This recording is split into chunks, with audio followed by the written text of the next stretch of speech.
Uper Ventures here, and today I would like to do a review of the Planet Bike K.O.K.O rear rack. I recently installed this rack on my mountain bike. Yes, I said mountain bike. You don't typically see rear racks on mountain bikes, but I prefer that, so I would like to do a little review of the rack. So let's get started. All right, well, first off, a little disclaimer. I do not work with for Planet Bike. I don't have any affiliation with them. I purchased this rack with my own funds, and I'm just doing an independent review. So let's get started. As you can see, the rack is mounted on my mountain bike, and I got the silver color. They offer a black one as well. I decided to go with the silver.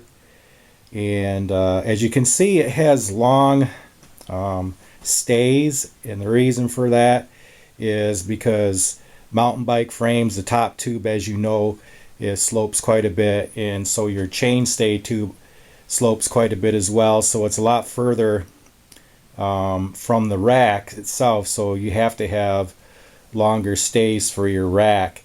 If you try to install a rack like this and it doesn't have long chain stays available, it's just not going to work. As opposed to, as you can see with my touring bike here, that's a whole different frame geometry. The top tube is horizontal, and the chainstay tubes, they just drop radically, and they're a lot closer to the rack, so the stays for the rack aren't that long, as opposed to the stays for this rack are quite long, and I have them extended almost the whole way. But I'm able to get the rack horizontal, is the deck of the rack horizontal, which is what I like. And obviously you have to have a bike that has the ability to accept a rack, so you have to have the braze-ons. You have to be able to screw into your frame down here, and obviously up here on your chainstay tubes. It has a deck with just some cross braces on it, so it's fairly open. So if you don't like that, there are other racks out on the market that offer a more of a like flat deck on here, but most of the racks don't have that feature. My rack on my touring bike is the same as well, and really it functions just fine, and I'm pretty sure this one will as well. It does have the ability to attach a tail light, and I put one on there just to show you. The jury's still out whether I'll keep it on here, because honestly, we can get down here close, you can see that the clearance between the tire and the taillight, that's pretty close, and riding off trail in mud and rocks and things like that, I'm pretty concerned that that would get whacked and damaged, so I don't know if I'll keep it on there. I don't really need a taillight on my mountain bike per se, but I just put it on there so you could see that you do have that option. I'll talk a little bit about why I chose to go with a rear rack on a mountain bike. Most people, for bike packing purposes, are using the seat post bags. You can see I have a small seat post bag mounted right here, and I'll probably just keep that there along with the rack because it doesn't interfere. I can still use the top deck of the rack and keep this on here, but if I want to, I can attach a couple panniers on this rack. And I know most people are thinking that, panniers are something you would use on a touring setup like this. And that's true.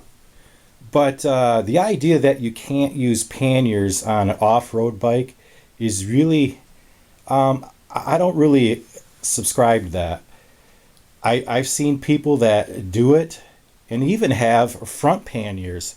I don't have the ability to mount a rack without some major configuring on this bike. It's just not set up that way, and I don't intend to, but I have seen people run full sets of panniers on their bike, their mountain bikes and off-road bikes, and they do just fine. So this idea that your bike packing setup has to consist of that big huge seat post bag sticking up off the back is really not, there's really no merit to that. That's just my opinion. I know others probably have their own feelings about that. I just don't really care for those large seat post bags. I like the flexibility of the panniers, and that's just what I decided to go with.